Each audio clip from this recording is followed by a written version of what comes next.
MG, Santo Tomás, Scotia, Claro, Sodimac y Líder presentan Chilevisión Noticias.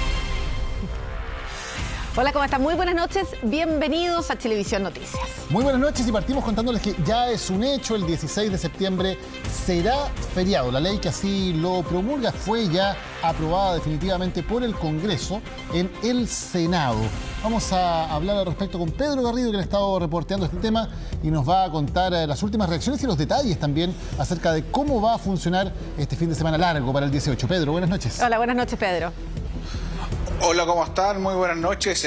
Sí, bien lo mencionan, hay un gran fin de semana largo de fiestas patrias. Lamentablemente, quienes comiencen la celebración el día 16, algunos tendrán que suspenderla de manera momentánea el día 17, porque el 17 no es el día feriado, el sábado se trabaja en muchos casos. De igual forma, el 16 es feriado, pero no es irrenunciable, eso es importante señalarlo. Algunos rubros van a continuar trabajando de igual forma. Bueno, esto fue aprobado durante esta jornada acá en la sala del Senado por unanimidad. Era bastante esperada justamente esta noticia. De hecho, se había especulado bastante de que los votos ya estaban, pero de igual forma había cierta incertidumbre para saber cuántos finalmente apoyarían esta iniciativa, teniendo en cuenta de que habían algunos cuestionamientos, como las pérdidas que podría tener el privado al declarar este 16 feriado. De igual forma fue aprobado por unanimidad. Una discusión que fue encabezada por la propia ministra del Trabajo, quien durante esta jornada también entregó detalles al término de esta votación. Pasemos justamente a revisar parte de sus declaraciones, confirmando que el próximo 16 de septiembre será feriado y se extenderán las fiestas patrias para miles de chilenos.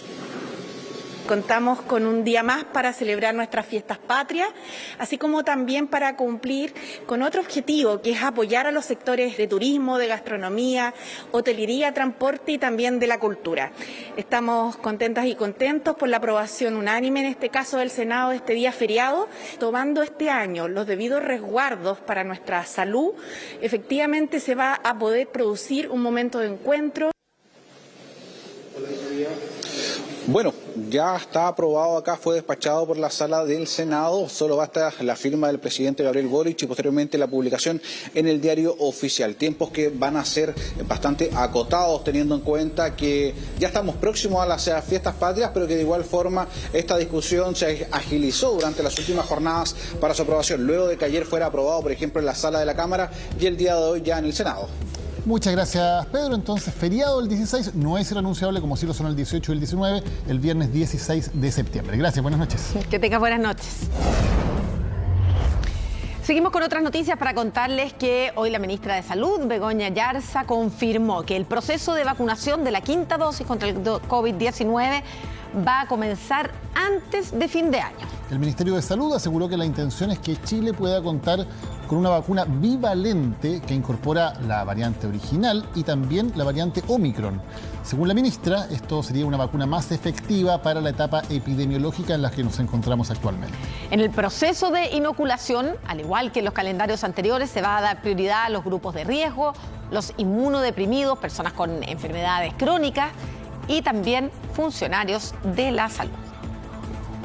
Un compromiso que vamos a tener una nueva dosis de refuerzo. No tenemos otro país con quien compararnos, pero comparados con nosotros mismos nos ha dado seguridad con más de 6 meses de protección. Un éxito. Lo estamos conversando con la Comisión Nacional de Respuesta Pandémica. Vamos a dar esa noticia en las próximas semanas. Y vamos a otra noticia que ocurrió hace solo algunos minutos en el Congreso, porque el Senado esta noche ha ratificado una nueva prórroga al estado de excepción en la macrozona sur. La propuesta que extiende esta medida por 15 días más fue aprobada por 33 votos a favor, una abstención y ningún voto en contra. Recordemos que el estado de excepción abarca a la región de la Araucanía y las provincias de Arauco y del Biobío. Más adelante en Chilevisión Noticias, alcalde denuncia la aparición de nuevas grietas junto al socavón de Tierra Amarilla. Estarían a más de 100 metros de distancia empresa minera descarta que esté haciendo faenas en ese sector. Crédito Consumo Scotia. La franja televisiva. Seguimos en Televisión Noticias con noticias económicas porque 66 de los 79 productos que componen la canasta básica de alimentos subieron de precio durante julio. Esta inflación va de la mano además con el empobrecimiento de los hogares. El Ministerio de Desarrollo Social proyecta que 200.000 nuevos chilenos podrían caer bajo la línea de la pobreza. Me falta el choclo, la merluza y la harina. Que los alimentos han aumentado de precio es un hecho y lo comprobamos. Según el Ministerio de Desarrollo Social, la canasta básica de alimentos, que se compone por 79 productos, alcanzó los 58.003 pesos, valor que corresponde al consumo promedio de 2.000 calorías diarias por persona. Para que se haga una idea, en esta misma fecha, pero del año pasado, la canasta básica estaba a 10.000 pesos menos. Con lo que uno compraba antes, que si 20.000, de repente se iba uno ya eso casi no alcanza para nada. De hecho, yo en mi casa ya no tengo refrigerador como lo tenía antes. El poder adquisitivo ha disminuido bastante. Y dio justo en el clavo. Más adelante le contaremos el valor de 10 productos que más han subido en esta canasta.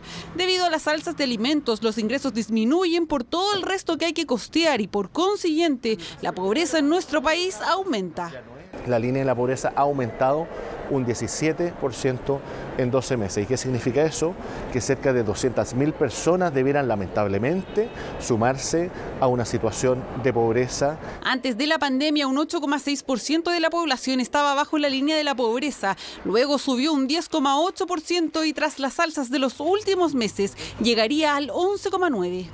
Hoy día la línea de la pobreza, por lo tanto, está llegando a 205.000 pesos. Y en la medida que van creciendo las familias, la línea de la pobreza ya no es esos 205.000 pesos multiplicados por la cantidad de integrantes, sino que va bajando marginalmente. La línea de la pobreza es un indicador en pesos que tiene relación con las necesidades básicas de cada persona. En julio subió 205.000 pesos, mientras que la línea de pobreza extrema llegó casi a los 137.000. Dentro de este monto está incluido el transporte, vivienda, salud, alimentos y todo lo que se necesita para vivir durante un mes. La compra de alimentos ocupa un lugar muy importante en el presupuesto familiar y por ende un aumento en el precio de la canasta básica sin duda tiene un impacto sobre las finanzas de los hogares. Por eso fuimos a un almacén de barrio donde compramos 10 de los productos que más han subido según el informe. Una lechuga, 1 kilo de zanahoria, 1 kilo de harina, leche en polvo, merluza congelada, choclo congelado, jurel en conserva, 1 kilo de arroz, café y aceite. 10 productos de los 79 que componen una canasta básica de alimentos sumaron, escuche bien, 31.790 pesos. Yo vendo productos que, como dices tú, la alza han sido, no sé, mes a mes, a veces semana a semana, y no un incremento bajo, sino que más o menos sustantivo. Por ejemplo, compraban 5.000 pesos en algo y llevan una buena once, y ahora ya no es tan buena. Por eso, siempre el mejor consejo es cotizar bien antes de comprar para cuidar su economía, sobre todo en tiempos de alta inflación. Y por eso también aumenta el monto del aporte de la canasta básica. Consulta con tu RUT si es que vas a recibir o no este pago. Van a ser miles los beneficiarios y beneficiarias del aporte que recibirán un monto mayor al mes pasado gracias al ajuste del IPC y lo pueden ver en nuestro sitio web. Así es, escaneando el código QR que aparece en pantalla puedes revisar si te corresponde revisar el nuevo pago y cuál será entonces este monto reajustado. Vamos a revisar otras noticias. Mientras un furgón escolar con niños en su interior estaba esperando una pasajera para ir rumbo al colegio, fueron abordados por delincuentes, quienes querían robar el vehículo. Bueno, y finalmente, antes de arrancar, incluso le robaron la mochila a una niñita de 10 años. Estaba estacionada y veo que sentí un auto muy rápido. Se para aquí al frente y el tipo me abre la puerta, atravesó. Y me puso la pistola y me tiró el banano con mis documentos y tendió a tirarme la llave. Le dije, no, la llave no. Eran cerca de las 7 de la mañana de este miércoles. Como todos los días, Doris esperaba a una niña a bordo del furgón escolar que maneja. Ahí fue atacada por esta banda sin importarles que en su interior viajaban 8 niños. Abre las puertas y asaltan a la señora que estaba esperando micro. Entonces yo miré y fui a poner el cierre centralizado y después miró a la niña que iba al lado y le quitó la mochila, la niña la firmó y se la quitó. Logran también sustraerle algunas especies personales, la llave del vehículo y también a una menor que se encontraba en el asiento del copiloto, le sustraen una mochila con sus pertenencias. En un rango etario entre los 15 a los 18 años, todos premunidos con armas de fuego. Totalmente imposibilitada para reaccionar, Doris y los menores vivieron momentos angustiantes, pero dentro del pánico, un adolescente de tan solo 12 años fue clave para contener a los pequeños. Su hermano, que es de primero básico, iba con un juguete con luces. Entonces le dijo que lo apagara y se quedaron calladitos, porque como estaba oscuro, no se ve para adentro los niños que van. La mayoría eran de primero básico. Puesto que ella, con la capacidad de resiliencia, es capaz de poder controlarse a sí misma y controlar a los demás para calmarlos y justamente generar un estado de protección. Según el Programa Nacional de Fiscalización del Ministerio de Transporte, cerca de 25.000 furgones escolares circulan actualmente en Chile. Hechos como estos son aislados, sin embargo preocupa a quienes son parte del rubro. Impresentable, o sea, nunca esperamos que nuestro gremio sea atacado en esa forma o nuestra actividad económica sea atacada, nunca lo pensamos, porque pensábamos que se respetaba a los menores. Siempre escuchamos que entre los delincuentes hay códigos y que a los niños no se tocan. Lamentablemente ya el tema, no sé, yo creo que esto es un tema de droga. Gerardo tiene más de 30 años en el rubro y Lilian tiene 6. Coinciden en cómo ha cambiado la sensación en su trabajo. Pero, ¿qué buscarían los delincuentes en una mochila de una estudiante? Tratan de robar las mochilas, tratan de robar los bolsos, porque al interior también pueden encontrar celulares, billeteras y tarjetas de crédito que después las pueden vender en el mercado negro. Afortunadamente, ninguna persona resultó lesionada. Ahora es la PDI la encargada de encontrar a los responsables de este lamentable y cobarde asalto.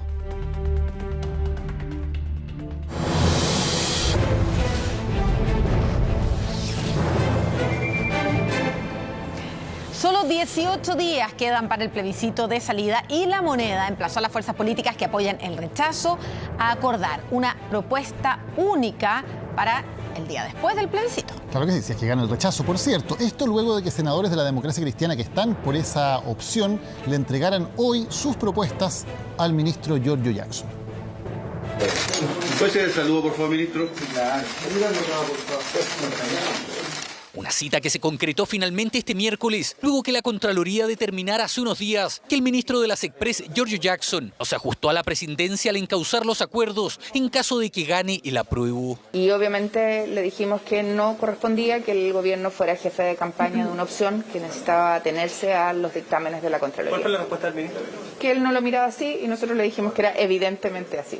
Ahora fue el turno de dos senadores que están por el rechazo, los de C. Jimena Rincón y Matías Walker, quienes le entregaron a Jackson el proyecto que modifica el artículo 142 de la Constitución. Así, en caso de que gane el rechazo, el presidente podría llamar dentro de 15 días a un plebiscito para definir un nuevo órgano que redacte otra propuesta. Nosotros lo que hemos planteado es un proceso democrático, participativo. Esta no es la propuesta del rechazo, esta es una propuesta transversal desde la centroizquierda. Creo que es importante valorar la propuesta que se nos ha presentado. No plantean que el camino sea a través de reformas a la Constitución del 80, sino que tiene que ser a través de una nueva convención. Va alineado con lo que el presidente ha dicho, insisto, en el caso que gane el rechazo. Rechazo que también apoyan los partidos de Chile Vamos, los que se niegan por ahora a entregar sus propuestas a Jackson por no considerarlo, según dijeron, como un interlocutor válido. A ver, yo lamento la verdad que parlamentarios, en este caso de Chile Vamos,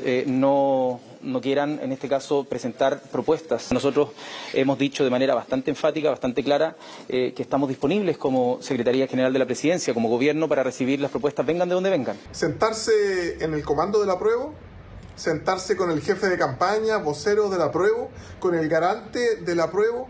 Yo le diría al ministro que las propuestas están claras.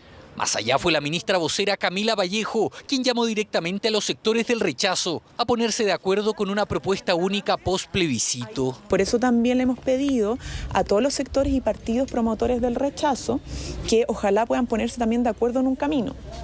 Porque si bien es legítimo que puedan presentar propuestas por separado, lo ideal es que se pongan de acuerdo. Hoy, en una movida desesperada, manifiestan una falsa intención de ayudar a ambas opciones en el plebiscito para supuestamente respetar su obligatoriedad de presidencia. Intenso debate mientras la propuesta de los senadores Rincón y Walker ya está en manos de la SECPRES. Ambos pidieron además su discusión inmediata, la que reconoció Jackson es compleja por el calendario legislativo, cada vez más estrecho a solo 18 días del plebiscito.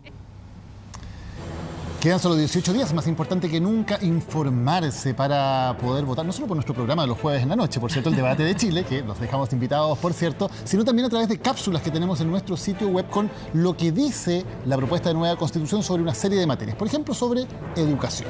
Claro, además acordémonos que esta elección es obligatoria, así es que todos tenemos que ir a votar. Queda poco menos de un mes, como decíamos, y es muy importante conocer los contenidos. En el ítem de educación, ahí se propone un sistema nacional integrado por establecimientos de educación parvularia, básica, media y superior, reconocidos también por el Estado. Todos los detalles los pueden ver en nuestro sitio web, chbnoticias.cl.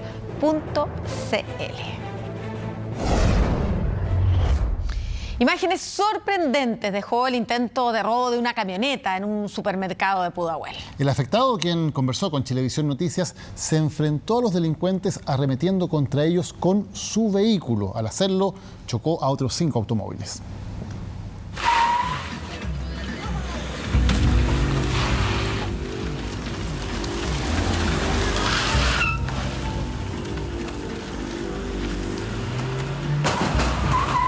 El impacto y la confusión se apoderó de los trabajadores y quienes se encontraban comprando en este supermercado en Pudahuel Sur. El conductor de una camioneta Mahindra arremetía contra un grupo de hombres que con palos y cuchillos intentaban atacarlo. Se defendió como pudo y terminó chocando 5 vehículos.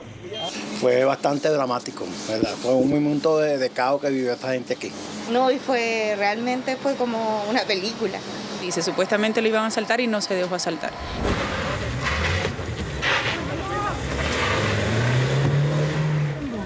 Estos buenos están abriendo vehículos. Contactamos al conductor que protagoniza el video. Se trata de un joven de 27 años que trabaja como repartidor. Asegura que tras salir del supermercado con un encargo se percata que un grupo de individuos que se movilizaban en un furgón merodeaban su camioneta. Sigo avanzando allá y voy a abrir mi vehículo. En el momento que voy a abrir mi vehículo, 3 individuos se bajan de la camioneta. Se estacionan adelante mío, se bajan violentamente, 2 con cuchillo y uno con un palo de como 1 metro. Relata que no chocó los vehículos a propósito ni tratando de atropellar a quienes lo atacaban. Asegura que solo pretendía escapar. De hecho, en los registros se aprecia cuando uno de los individuos intenta subir a la camioneta. El tipo que tiene el palo le pega al parabrisas, tenía los ojos con vidrio. O sea, yo perdí el control, no sé cómo di vueltas. Ya en ese momento tenía una desesperación bastante porque en un video se ve efectivamente que un joven se me sube adentro de la camioneta y él se sube con un cuchillo. Y cuando sube con el cuchillo, yo lo único que tiene fue acelerar la camioneta. Tras salir del supermercado, Roberto chocó su camioneta contra un local de sushi. Tras eso, baja y corre a refugiarse al supermercado, donde se encontró con los dueños de los vehículos que había chocado, quienes lo confundieron con uno de los ladrones. Cuando me agarró la gente, ellos seguían hacia mí. Y ahí me pegaron. Y ahí cuando me pegaron dije, ya ahora me van a apuñalar. Y no, pues, a lo que iban ellos era a robarme. Y me robaron el celular. Y ahí cuando me roban el celular, minutos después le doy la clave a mi hermano, lo llamo por teléfono a otro celular y le digo, oye, revísame, bloqueame todas las cuentas para que no me roben. Me dice, no, hermano, ya te sacaron $1 millón de pesos. El afectado relata que todo ocurrió porque intentó proteger su vida y su herramienta de trabajo, es decir, su vehículo. Que las personas, en primer lugar, ojalá eviten enfrentarse con quienes cometen los delitos, porque es colocar en riesgo su integridad física. Hay que fortalecer las policías. Igual vengo con miedo a comprar. Salgo, le digo a los niños que no salgan. Estábamos acá en el local cuando se escuchó toda la bulla. ¿Preocupación por la seguridad? Sí, mucha, porque uno sale y entra con miedo. Finalmente los delincuentes lograron huir y se confirmó que el furgón blanco en el que se movilizaban portaba una placa patente adulterada. Carabineros remitió los antecedentes al Ministerio Público para que se inicie una investigación. 78 diputados forman el primer grupo a los que se les va a aplicar un test de pelo para detectar consumo de drogas. Por ley, quien salga positivo deberá enfrentar a la Comisión de Ética del Parlamento. Los primeros resultados se van a tener a mediados de septiembre. Apenas se discutía el proyecto de ley, ni siquiera había fecha para aplicar los primeros test de drogas a diputados y ya había polémica. ¿Qué es lo correcto? ¿Ponerlo en la plaza pública o ayudarlo?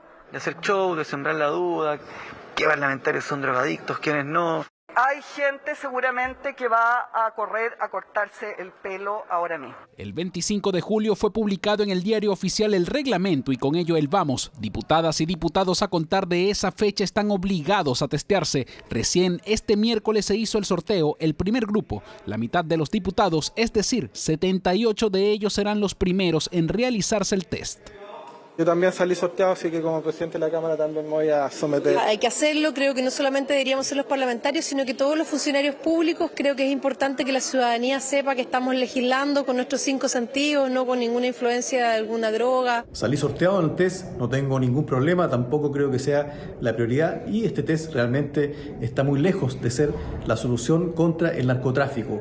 Los que salgan positivos serán publicados, pasarán a la Comisión de Ética del Parlamento y además deberán dar autorización para levantar el secreto bancario. Somos el primer parlamento de Latinoamérica en establecer este test de droga obligatorio, de pelo, para que la gente sepa si hay parlamentarios y no que consumen droga. Y en caso de haberlo, vamos a ver sus cuentas corrientes si hay vínculos económicos con los narcotraficantes. Yo no soy particularmente fan, digamos, de la aplicación de este reglamento. Creo que se busca penalizar y perseguir el consumo y no perseguir el narcotráfico, que creo que es lo más relevante para efectos de cuidar la probidad y la transparencia en la Cámara, pero por supuesto no tengo ningún problema de efectuarme el test. ¿Puedo hablar, no?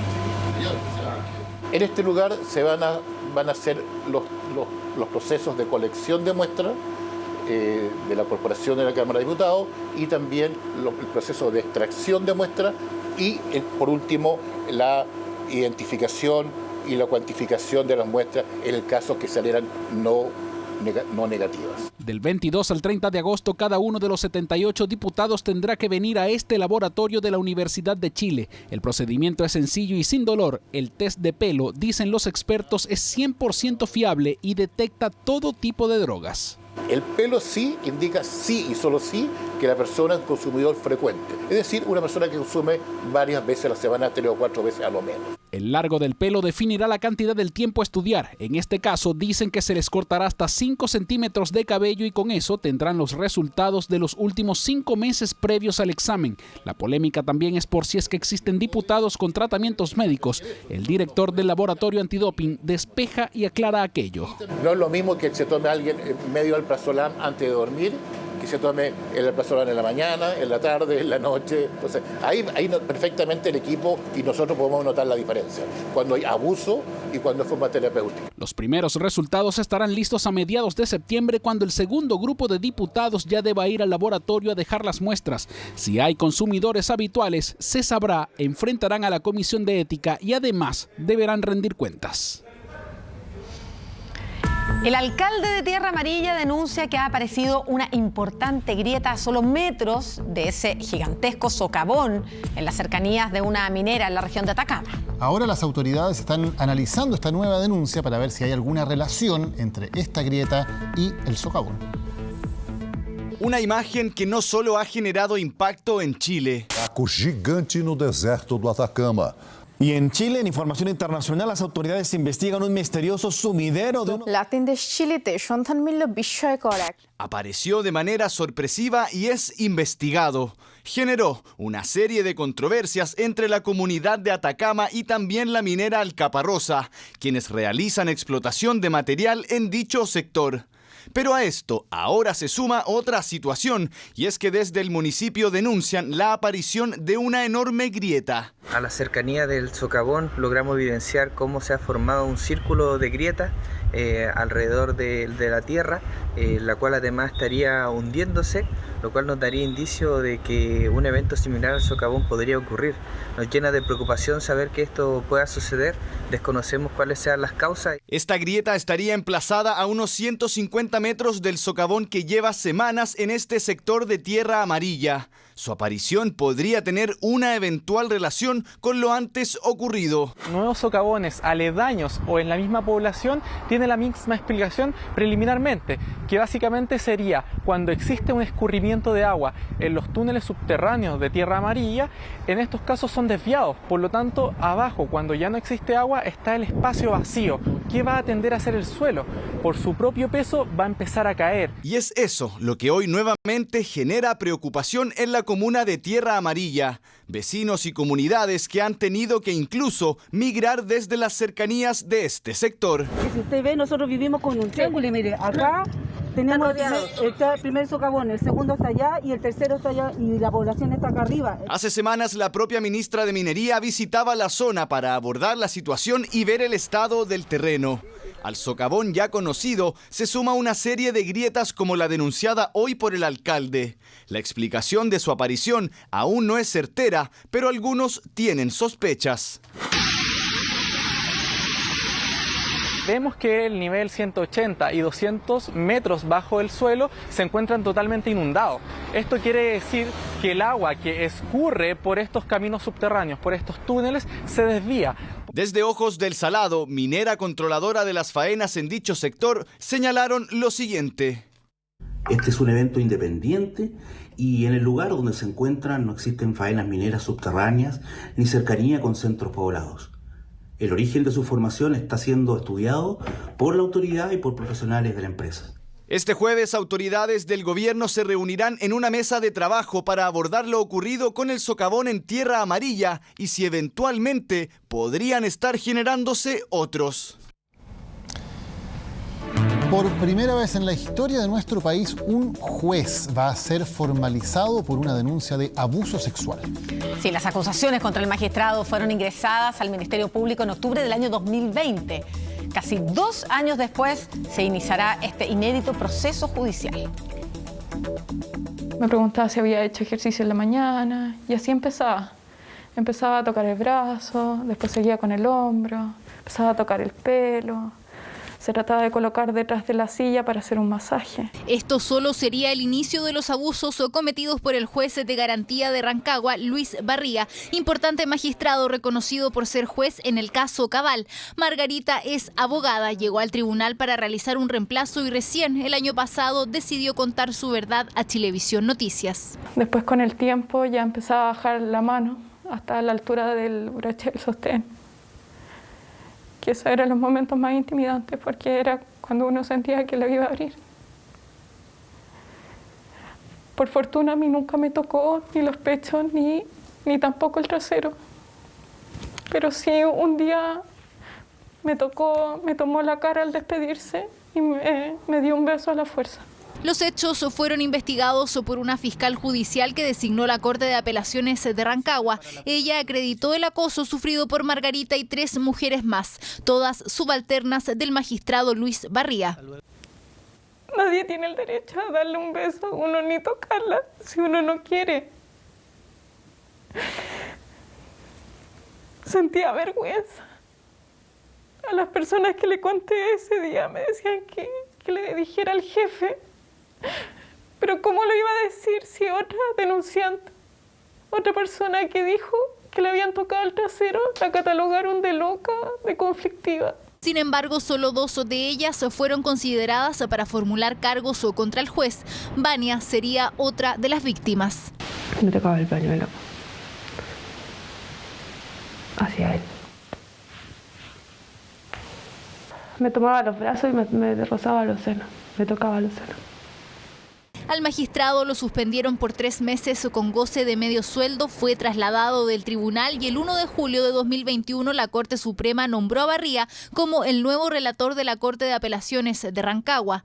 A 2 años de las denuncias, el próximo 9 de septiembre será formalizado por abuso sexual en circunstancias de violación. Ahora el 9 de septiembre se vaya a formalizar, yo creo primero por un lado es lo que corresponde, que el Ministerio Público está cumpliendo con su función de persecutora, independiente de la persona que sea investigada. Eso sí, será formalizado solo por una de las denuncias, aunque la abogada de las víctimas señala que aún tienen diligencias pendientes que podrían ser cruciales para la investigación. Que es la declaración de una jueza del mismo Tribunal de la República que se solicitó en abril y que todavía no se lleva a cabo, la cual a juicio nuestro podría tener matices de víctima. El juez Luis Barriga ha participado en importantes casos de connotación pública, como el caso Cabal, la audiencia de formalización por el delito de violación del ex canciller del Arzobispado de Santiago, Óscar Muñoz Toledo, y la causa de los exministros de la Corte de Apelaciones de Rancagua que fueron expulsados del Poder Judicial por hechos de corrupción.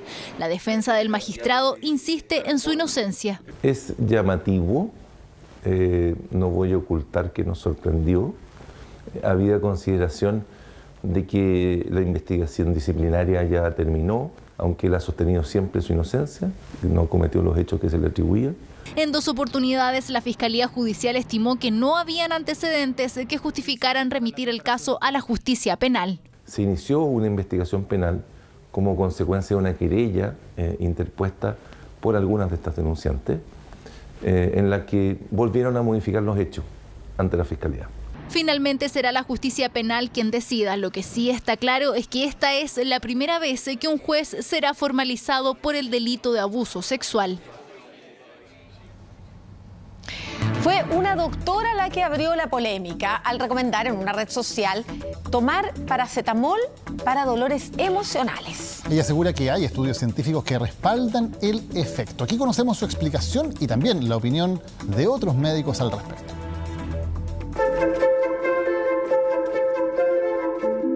Puesto a la venta por primera vez en 1955 en Estados Unidos. Es un fármaco con propiedades analgésicas. En Chile es el medicamento más vendido. Es utilizado principalmente para tratar la fiebre y el dolor. Pero ¿el paracetamol sirve solo para tratar dolencias físicas? Esta mañana tomé uno. ¿Sí? ¿Y para qué lo utilizó? Para dolores de la espalda, a veces, todo el asunto. ¿Y qué pensaría si yo le digo que este fármaco podría servir para dolores emocionales, como por ejemplo pena de amor? No estoy seguro. Y es que Eduardo no es el único escéptico ante la pregunta. ¿Podría el paracetamol ser efectivo para dolores emocionales? Según esta doctora chilena, sí lo es. Así lo compartió en sus redes sociales. Si te acaban de partir el corazón o si tienes un dolor horroroso en el alma, te voy a pasar un dato médico maravilloso. El dolor de alma también se alivia con paracetamol. Publicación que generó debate y que la doctora Sofía Vera, especialista en educación y medicina emocional, nos aclaró. Cuando la pena satura a la red neuronal, cuando el proceso que es el sentir se entorpece a nivel químico, a nivel físico, duele. Y es el mismo dolor, que yo lo explico en los tips, que si te fracturas la muñeca. Por eso podría ser tratado con un analgésico como el paracetamol, una premisa que no es nueva. En Estados Unidos, distintas universidades han investigado el efecto de este fármaco en personas con dolores emocionales. El primer estudio fue noticia en 2011. Parece gracioso, pero hay varios estudios que confirman que efectivamente personas que utilizan y consumen paracetamol por ciertos periodos tienen o reportan una menor intensidad de la emoción negativa o dolorosa, como la pérdida de un ser querido, el rompimiento con una pareja romántica. El doctor Pedro Maldonado es neurocientífico, estudia el cerebro humano. Nos cuenta que el dolor aún es campo desconocido y desafiante, tanto físico como emocional. Cuando uno mira el cerebro de una persona que tiene un dolor emocional o un dolor físico, las mismas partes del cerebro parecen estar activas, de manera que hay una similitud entre ambos dolores. El dolor emocional también se manifiesta como cambio fisiológico en el cuerpo. Como en actividades del corazón, respiración y estado de ánimo. Por eso, un analgésico podría ser efectivo para tratar estos síntomas, aunque claro, con responsabilidad. Sin abusar, obvio, porque son medicamentos que hay que usar con cuidados. Y el dolor de repente no se aguanta. Y ahí, ¿dónde está la herramienta que podemos proponer los profesionales? Y una de las herramientas para el dolor es el paracetamol, así como las herramientas que más se conocen, los antidepresivos, estos alivian emociones más complejas. Un desconocido descubrimiento científico que podría ayudar a quienes estén pasando por un dolor emocional, aunque siempre la recomendación es consultar a un especialista. Este 15 de septiembre van a regresar finalmente las fondas al Parque O'Higgins después de haber estado 2 años suspendidas por la pandemia. Son celebraciones a las que se calcula van a llegar 10.000 personas por día. Las entradas ya se pueden comprar por internet. El lugar donde está el Parque O'Higgins, la chimba también se le conoció en el 800, y la clase alta iba a lucir, ¿cierto?, sus carruajes, sus vehículos, después, y sus trajes y sus vestimentas. Para las fiestas patrias, ¿cierto?, se ampliaba a las otras clases sociales, las cuales probablemente no iban necesariamente siempre al parque porque se sentían ajenos. Desde ese Chile del 1800 que el ahora Parque O'Higgins ha sido epicentro de la celebración 18era, casa central del festejo patriótico que durante 2 años estuvo sin 18. Este 2022 por fin regresa a la fiesta. Mira, son alrededor de 34 cocinerías, a eso se le tienen que agregar unos 25 food truck y además de 3 escenarios que vamos a contar, uno familiar, un cuecódromo y un escenario central donde van a haber artistas de renombre como lo son Chico Trujillo y como también Pailita, que es un actor joven, nuevo, que también se quiere integrar en este proceso de participación nacional. ¡Salud!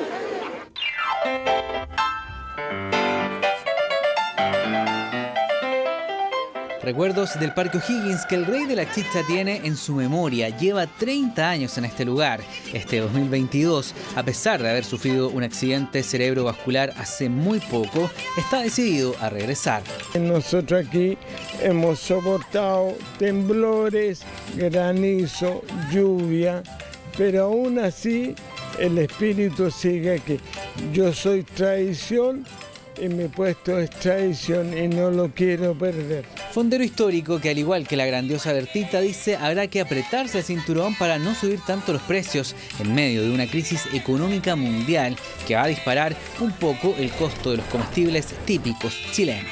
6.000 pesos va a estar el antecucho, la empanada va a estar entre 3.500, que está un poco cara la harina, pero estoy luchando para agregarlo a lo barato que yo tengo, porque yo voy a vender parrilladas buenas y no las voy a vender caras. A 65.000 pesos una parrillada que son para 2 que comen 4. Tommy Rey fue el encargado de dar el puntapié inicial a estas históricas fondas en Santiago. Será parte de los festejos en fiestas patrias en un lugar que conoce desde muy pequeño. Desde niño yo venía aquí a mirar la parada militar con mi papá, me subía al hombro con mi papá para ver. Sí, pues antes eran fondas más sencillas, con puros palitos y cosas. No, ahora hacen unas fondas muy lindas, pues. Pero cuando yo era chico eran todo más sencillo. Tradicionales fondas del Parque O'Higgins que serán inauguradas el 14 de septiembre en la noche. 5.000 pesos cuestan las entradas si se compran hoy en fondasantiago.cl. Subirán a 7.000 en septiembre. Después de 2 años de receso, este 2022 finalmente se van a poder celebrar las fiestas patrias en el icónico Parque O'Higgins de Santiago. Claro, Pailita, Santa Feria son parte solamente de la parrilla programática que está definida para ese encuentro. Como veíamos en la nota, las entradas ya están a la venta. Todos los detalles para celebrar como corresponde, también cómo adquirir esas entradas, los pueden revisar ya en nuestro sitio web chbnoticias.cl.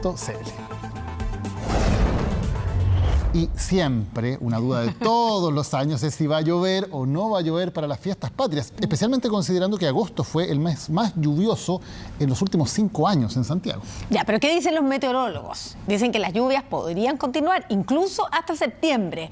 ¿Y qué dice la historia? Dice que cada 4 años llueve en fiestas patrias. La duda es si toca o no toca este año, lo vemos en la nota. Dicen que agosto es el mes de los gatos, pero este año pareciera ser el de la lluvia, por lo menos el que registra más precipitaciones en los últimos 5 años, porque durante este mes ya se han acumulado cerca de 30 milímetros de lluvia, promedio en la zona central. Bueno, este año ha sido buena lluvia por la sequía. Obviamente, claro, para la agricultura es bueno, pero las lluvias han sido terribles. Lluvias que, a diferencia de otros años, en este mismo mes, han sido notoriamente más altas. Valparaíso, Santiago, Chillán, Concepción y Temuco han registrado el agosto más lluvioso de los últimos 5 años, desde 2017, que en este mes no caía tanta agua en estas ciudades. Ha llovido, pero aún estamos por debajo de lo que llueve normalmente en un mes de agosto. A la fecha en Santiago se han acumulado 23 milímetros y lo normal es que llegan 44 milímetros en agosto. Así, la sequía sigue presente, aunque ahora se cuenta con importantes reservas de agua. La nieve actúa como un reservorio natural que nos va a permitir, cuando se comienza a derretir durante la primavera, mejorar el caudal de nuestros ríos. Esto significa que las precipitaciones que hemos recibido en los últimos días alejan el fantasma del racionamiento. Ahora presta atención con lo que se viene, porque según meteorología, septiembre también puede ser algo lluvioso, y ojo con la fecha del plebiscito y, claro, fiestas patrias. Solo en un año no cayó ninguna gota en Santiago. Estamos hablando de 2020. Vale decir, es habitual que en septiembre llueva. El promedio histórico de precipitaciones en Santiago para septiembre es de 22 milímetros. Según los antecedentes, cada 4 años llueve en fiestas patrias. Podría ser este año, ya que la última vez fue el 2018. Estamos divirtiendo igual. Sí, los relámpagos, mira, está bacán. Algo inesperable, pero ¿qué le vamos a hacer? ¿Da lo mismo? Da lo mismo, si en total hay que pasar el 18 como corresponde nomás. Así fueron las fondas hace 4 años y este 18 o 19 de septiembre se podría repetir. ¿Qué dice la estadística, la historia, al menos de las fiestas patrias?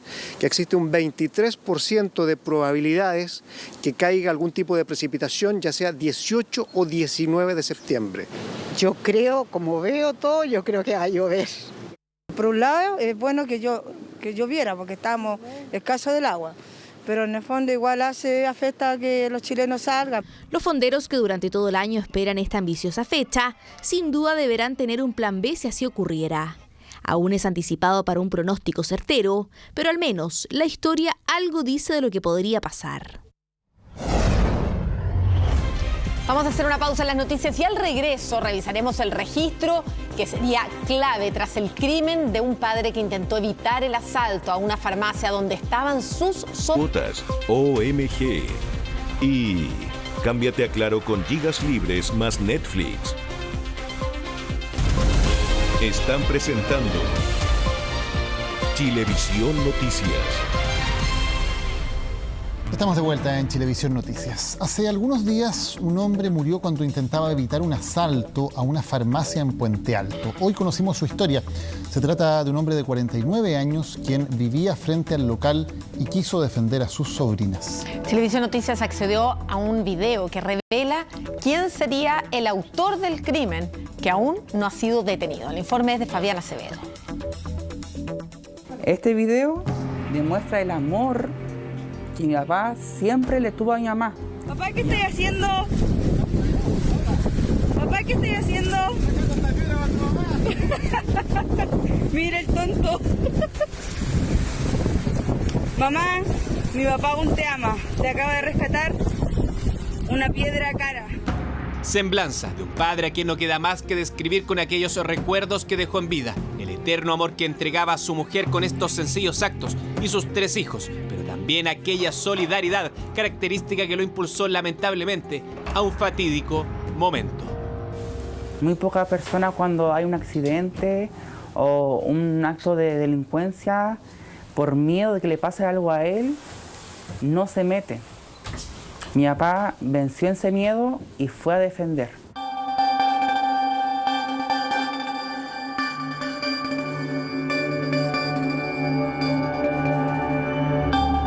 Cinco días han pasado de que se hablara de aquel hombre que perdió la vida en una farmacia en Puente Alto. Tragedia desatada por un solitario ladrón que, luego de fingir ser un cliente, intentó asaltar. Quienes estaban en riesgo eran primas de Camilo, sobrinas de Luis Muñoz Durán, él que en su casa frente al local se enteraría por una de ellas lo que estaba sucediendo.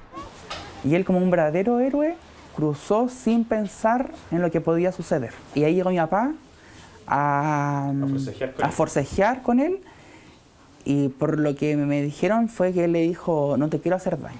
Mi papá nunca pensó que tenía un arma. O sea, él no había alcanzado a exhibir el arma todavía. No, la tenía escondida en una bolsa. Él saca la pistola de la bolsa y le dispara.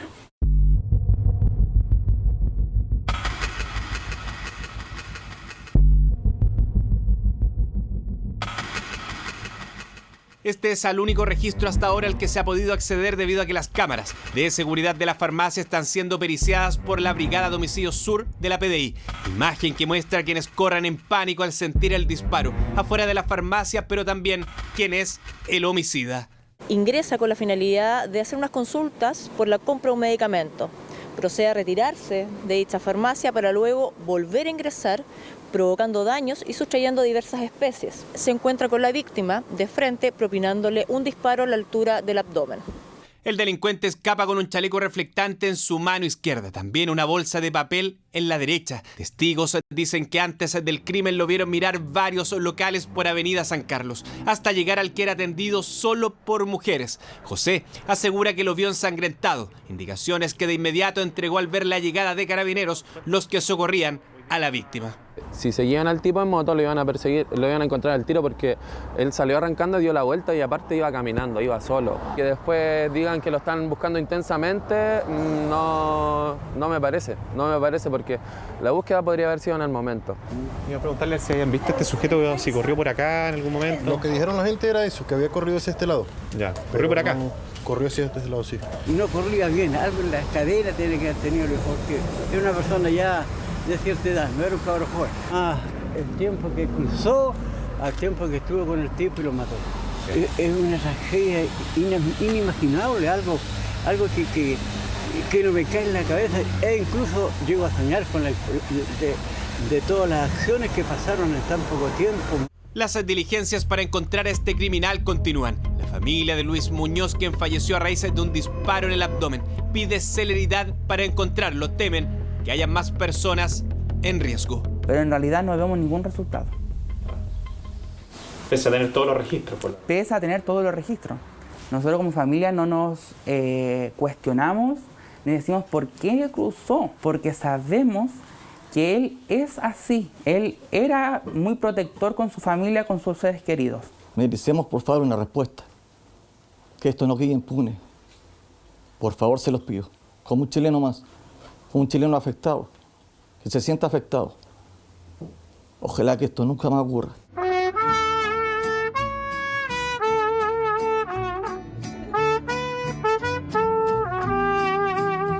Con cariño de su amigo Ángel Mora, el sábado.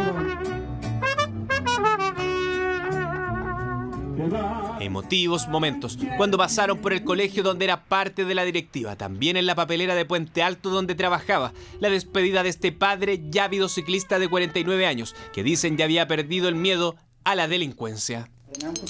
Que el día anterior se fue a despedirse de su deporte. Me gustaría que lo recordaran como un héroe, una persona feliz. Hasta el último momento dijo: quiero que así me recuerden, sonriendo.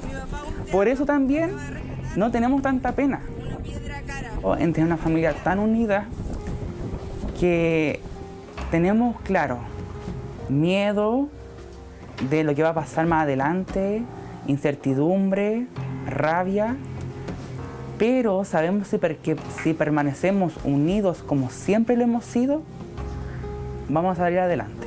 Resultado de una decisión de un abrir y cerrar de ojos. Aún así, la familia quiere que todos se queden con esta imagen de quien antepuso aquella fragilidad de la vida para que otros pudieran seguir valorándola.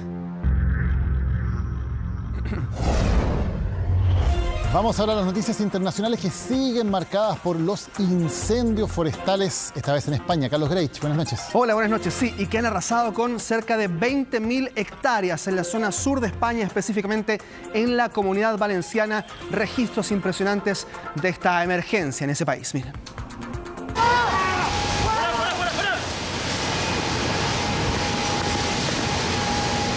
Imágenes que reflejan el duro combate de los dos incendios forestales que continúan activos en la Comunidad Valenciana en España.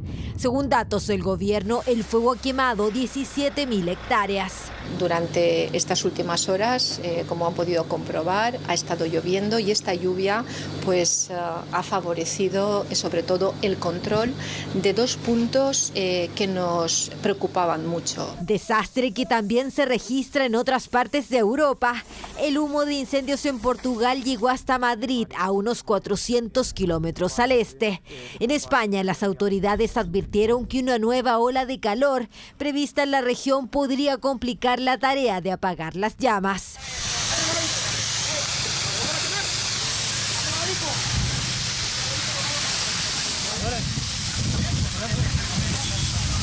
La mañana de este miércoles, 10 personas resultaron heridas cuando salieron de un tren que se había detenido por un incendio sin esperar a que la maquinista cambiara de sentido para evitar las llamas. ¡Vamos, rápido! Fuego que no ha dado tregua. Hasta ahora, 3.000 personas han sido evacuadas en la región de Valencia.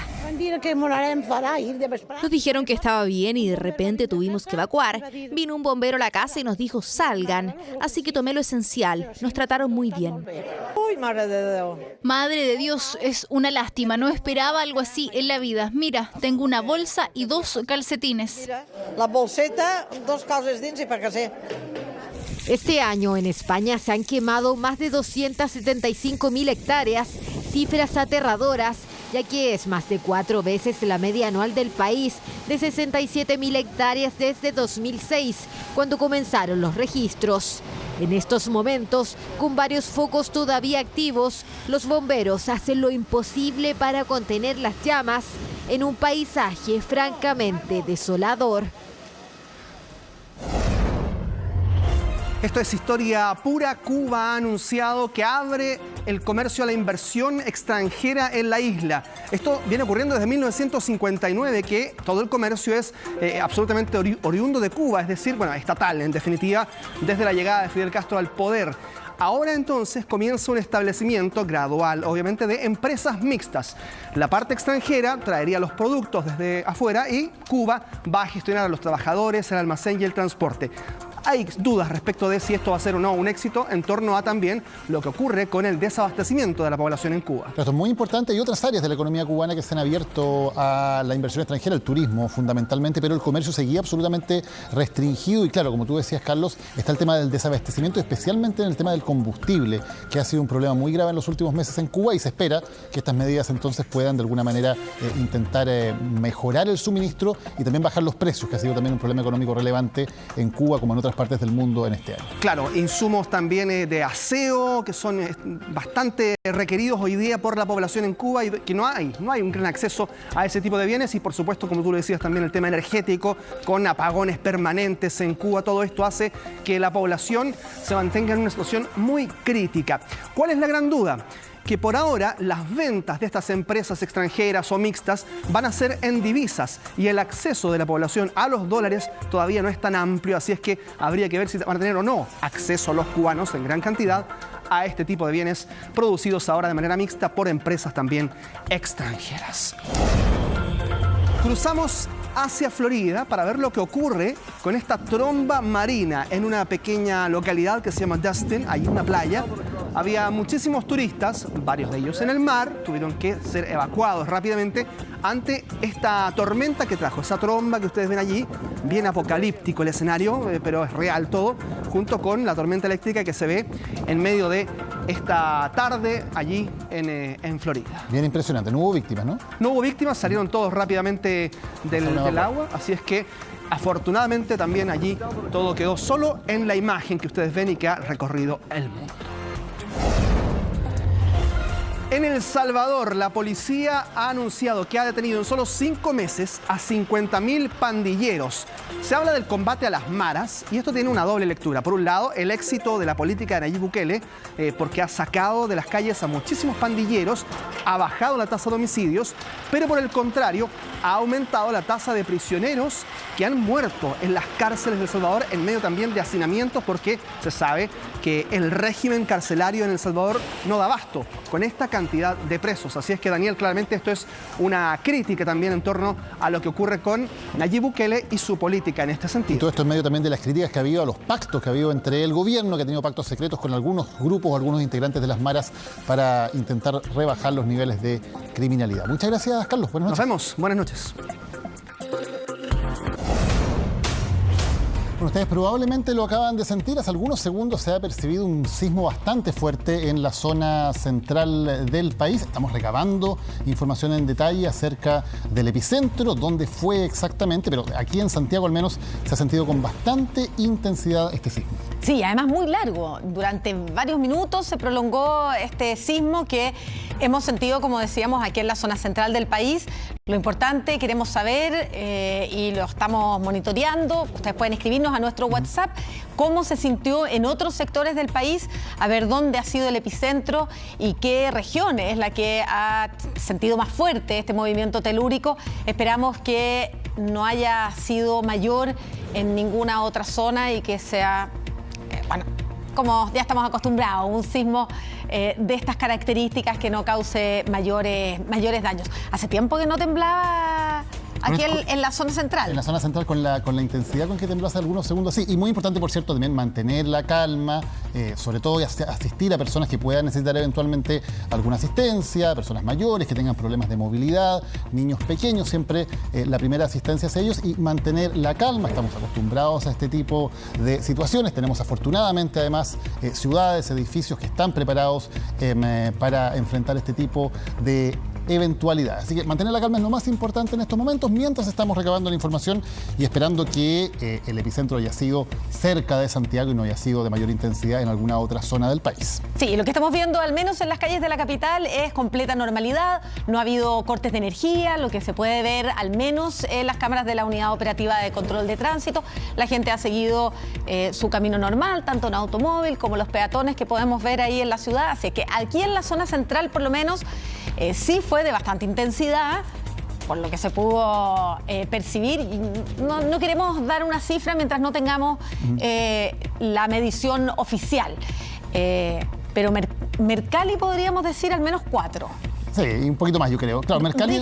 Richter es el que mide oficialmente y Mercalli es el que mide por los efectos. Si se movieron las lámparas, si se movieron los muebles, cuáles son los efectos que tiene. Claro, pero es como Richter se sintió, es el científico. Mercalli es como se sintió en cada una de las ciudades, en cada uno de los lugares del país. Acá por lo menos se sintió bastante en cuanto a que los focos que tenemos sobre nosotros se movían muchísimo, así que suponemos que también en las casas, en los departamentos, es probable que haya habido algún tipo de movimiento. Ahí está, por ejemplo, la información que está entregando la ONEMI, que nos dice que se registra un sismo en las regiones de Valparaíso, región metropolitana, región de O'Higgins y región del Maule. Es importante eso. O sea, ya estamos centrados, por lo tanto, en la zona central del país, lo que ya nos da más tranquilidad acerca de lo que ha ocurrido. Y se inicia esto, Maca, que hablábamos, el monitoreo con red de informantes Mercalli. ¿Qué significa eso? Que en cada ciudad del país hay una persona que está capacitada. Hay información. Sí, que está capacitada para ello en términos de entregar finalmente esa información. Acaba de salir la información de sismología de la Universidad de Chile. Es una información preliminar que habla de este sismo magnitud 5.4, esto es grados Richter. Esto ya es la medición en el punto donde fue el epicentro, que sería a 21 kilómetros al sur de Rancagua. Ahí entonces fue el epicentro, 21 kilómetros al sur de Rancagua, y ha sido de 5.4 grados Richter. Lo que nos deja entonces bastante tranquilos en cuanto a la magnitud que ha tenido este sismo centrado en la zona central del país. Probablemente Rancagua debe haber sido la ciudad donde más fuerte se sintió, incluso un poco más fuerte que Santiago. Ya vamos a ver los reportes que lleguen también desde allí, desde la capital de la región de O'Higgins. Se sintió a las 22 horas con 10 minutos y 23 segundos exactamente este sismo. Entonces, 21,4 kilómetros al sur de la ciudad de Rancagua, en la región de O'Higgins está el epicentro, según la información que entrega Sismología de la Universidad de Chile. Siempre además, Maca, esos números luego se van moviendo un poquito, ¿no? El 5,4 puede que se ajuste algunas décimas hacia arriba o hacia abajo, pero ya nos permite saber que no se trata de un sismo de una magnitud demasiado grande. Claro, como dices tú, es tranquilizador. Cada vez que en nuestro país sentimos un sismo, a lo menos personalmente uno no deja de pensar y de desear que no sea más fuerte en ningún otro lugar. Claro. Y por lo menos nos da la tranquilidad de que en el lugar donde fue el epicentro, que es donde se siente con mayor intensidad, fue de una magnitud de 5.4 grados Richter, lo que es un sismo, para lo que estamos acostumbrados, menor. Menor, sí. Para lo que estamos acostumbrados en Chile de todas maneras. Sabemos que en otros países se asombran cuando uno dice que un sismo de 5 grados Richter es menor, pero a eso estamos acostumbrados afortunadamente en Chile, porque además, lo decimos, estábamos preparados tanto en términos de la cultura de las personas como de las edificaciones antisísmicas que nos permiten enfrentar este tipo de temblores sin mayor problema. Ahí están los datos exactos que tú decías, Maca, sobre la hora y también la latitud y la longitud y la profundidad, que siempre es importante, porque tiene que ver también muchas veces si un temblor puede ser relativamente leve, pero si es muy superficial se va a sentir más fuerte también. En la medida que sea más profundo, aunque sea en grados Richter en cuanto a la liberación de energía más fuerte, no se siente tanto en la superficie. Bueno, esperamos que no haya causado mayores problemas, mayores estragos. Como decíamos, llamar a la tranquilidad, a la calma. Quizá a los niños ya a esta altura empezar a bajar. Se han despertado algunos. Claro, bajar la ansiedad, no pasó nada, todo está tranquilo y esperamos que esa sea la noticia, que realmente no tengamos ninguna información de daños, ni personales, por supuesto, ni materiales. Pero, como decíamos, 5.4 grados Richter ha sido finalmente la medición de sismología de la Universidad de Chile para este temblor que se sintió pasado las 10 de la noche. ¿Cuánto era? Como las 10. 22 horas con 10 minutos y algunos segundos. Y decía, fue bastante largo además, ¿no? Porque primero hubo un primer sacudón que fue relativamente normal y luego uno segundo que fue bastante más fuerte. Acá lo sentimos porque los focos que hay en el estudio de Chilevisión Noticias comenzaron a moverse muy fuerte y ahí uno se da cuenta que la magnitud también es mayor, en esa especie de segundo sacudón que hubo luego y que duró también algunos segundos después de que se sintiera por primera vez el movimiento. Y como decíamos, había pasado bastante tiempo sin que sintiéramos un sismo de esta magnitud, al menos en la zona central. Así es que ya de a poquito se va liberando esa energía guardada también en nuestra tierra, entre las placas tectónicas de la tierra. Profundidad 90,87 kilómetros, a 21,4 kilómetros al sur de Rancagua. 21 kilómetros al sur de Rancagua será que Rengo más o menos, ¿o no? Estoy tratando de sacar el cálculo más o menos, ¿puede ser? Yo no me atrevo a aventurar. ¿Sí? No me atrevo a aventurar. Vamos a preguntar ahí a nuestros televidentes que nos manden a través del WhatsApp más datos de dónde estará entonces exactamente ese epicentro. ¿De cuánto se habrá sentido? Claro, lo decíamos que se sintió entonces en las regiones que conforman básicamente la zona central del país. El epicentro está en la región de O'Higgins, ya lo sabemos, se sintió muy fuerte en la región de O'Higgins, hacia el sur hasta la región del Maule y hacia el norte en las regiones metropolitana y de Valparaíso. Hasta ahí tenemos información, al menos de acuerdo a al primer reporte de la ONEMI de que se habría sentido el movimiento telúrico. Ya, entre Rancagua y San Fernando, dicen por acá. Claro, claro, pero Rancagua y San Fernando. No sé si son exactamente 20 kilómetros, pero por ahí más o menos. En todo ese sector, todos esos alrededores deben haber sentido un poquito más fuerte de lo que lo sentimos nosotros, pero de todas maneras, hasta ahora no hay información de daños ni de consecuencias mayores, lo que también nos alegra. Claro, sí, esa zona de Colchagua, digamos, está también San Vicente de Tahuatahua y San Fernando. Debe haber sido aproximadamente allí. Y estamos viendo, fundamentalmente esperando la información que nos puedan entregar esta red de monitoreo que tiene la ONEMI a través de personas que en las distintas ciudades, en las distintas localidades, hacen esta aproximación de cuál es la intensidad con la cual se puede haber sentido este temblor. Vamos de inmediato a hablar con Sergio Barrientos de Sismología de la Universidad de Chile. Sergio, muy buenas noches, gracias por recibir nuestro llamado. Si nos puede entregar más información acerca de lo que se sabe de este temblor en la zona central. Hola, buenas noches. Hola, muy buenas noches. Sí, bueno, aparte de lo que hemos sentido, la interpretación de este sismo es que ocurre a unos 90 kilómetros de profundidad y eso significa que está al interior de la placa de Nazca, que es la placa subductante. Y es una fractura que ocurre al interior de esa placa con una del orden, yo diría que una profundidad de 90 kilómetros bajo aproximadamente la latitud y longitud de Rancagua, muy cerca a Rancagua. Y en todas estas zonas se siente entonces bastante fuerte, especialmente en la zona epicentral. Nosotros ahora, profesor, estamos un poco más alejados. Sí, nosotros lo comentábamos con Daniel, pero usted que lleva el registro ahí en sismología de la Universidad de Chile, hace un tiempo ya que no sentíamos en la zona central un sismo de esta magnitud. Sí, es correcto. Ya hacía bastante, yo diría bastante meses, incluso yo diría que años, que no se sentía un temblor relativamente fuerte de esta intensidad, aproximadamente en la zona central.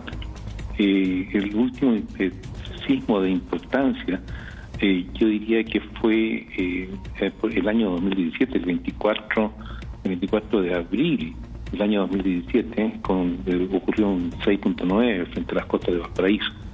Pero es otro tipo de sismo. Mucho. ¿Y eso significa, profesor, que hay mucha energía acumulada?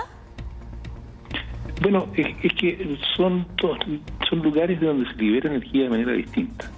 La energía acumulada principalmente es lo que nosotros consideramos que son los que pueden gatillar tsunamis, en fin, ese tipo de sismos que son interplacas, que ocurren en el contacto entre las placas, que ocurren frente a las costas de Valparaíso en la zona central, o un poco más al sur, un poco más al norte, tal como lo fue el terremoto de 2010 o el terremoto del 2015 en la zona frente a Illapel. Esos son los sismos que pueden producir tsunamis. Estos que ocurren en el interior de la placa de Nazca son sismos profundos que no generan deformación del fondo oceánico, de manera que en ese sentido son un poquito menos peligrosos desde el punto de vista del potencial tsunamigénico.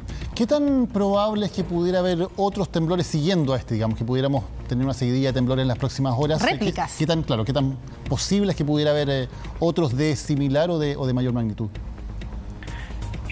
Nos hemos dado cuenta que este tipo de sismos, los de profundidad intermedia, digamos, o incluso de mayor magnitud, tienen menor cantidad de réplicas que aquellos que ocurren en el contacto entre placas. Que nuevamente estos otros temblores que ocurren en la zona de contacto entre las placas son un poquito distintos y en general tienen menor cantidad de réplicas, de manera que uno esperaría, si este sismo se comporta como los anteriores, esperaría que hubiese una menor cantidad de réplicas, incluso perceptibles, probablemente muy pocas. Cuando hablamos de 90 kilómetros de profundidad, ¿eso significa que es relativamente profundo o relativamente superficial en comparación con el promedio de temblores que ocurren en Chile? En Chile, en general, los temblores más importantes ocurren a profundidades menores que yo diría que unos 50 kilómetros, ¿no? Pero no, eso no significa que no haya temblores más profundos o de profundidad intermedia, que nosotros llamamos desde unos 70 a 300 kilómetros de profundidad. Especialmente en la zona norte de Chile hay muchas similitudes a estas profundidades, a profundidades de 70, 100, 160, 200 kilómetros. Hay muchas similitudes. En la zona central hay una mayor cantidad de sismos que son más bien más superficiales, es decir, que son el contacto entre ambas placas a profundidades menores que 50 kilómetros. Sí, yo quería retomar la explicación que usted estaba dando anteriormente respecto a los sismos que ocurren en la placa de Nazca, a diferencia de este que hemos sentido hace algunos minutos.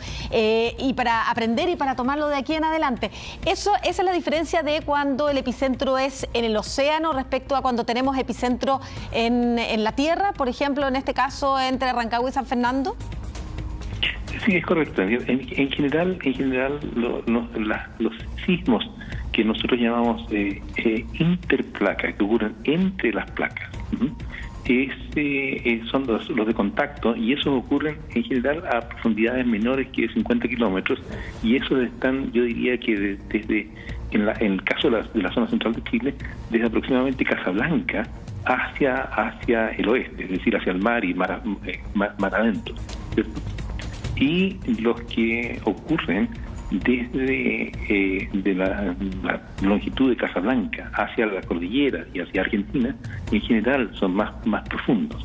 y este está justamente, corresponde al segundo grupo. Muchas gracias, Sergio Barrientos, entregándonos la información entonces en vivo. Muy buenas noches. Y antes de despedirnos, la actualización también en grados Mercalli, que ya tiene la ONEMI, dice que se sintió en un rango más amplio que lo que habíamos informado al principio, entre las regiones de Coquimbo y Ñuble. La mayor intensidad en Mercalli, 6 grados en San Bernardo, 6 grados también en San José de Maipo, 5 grados en Santiago y también 5 grados en Rancagua, 4 grados en San Fernando. Agradecemos entonces a Sergio Barrientos, también de Sismología de la Universidad de Chile, por habernos entregado toda esa información. Y con esto ya nos estamos despidiendo, esperando que no haya sido mucho el susto, que no hayan tenido consecuencias mayores y que puedan de ahora en adelante descansar y disfrutar de nuestra programación. Claro, de Doctor Milagro, que viene ahora en Chilevisión, y luego, como siempre, a medianoche, otra edición de Chilevisión Noticias por Pluto TV. Que tengan muy buenas noches. Buenas noches, hasta mañana.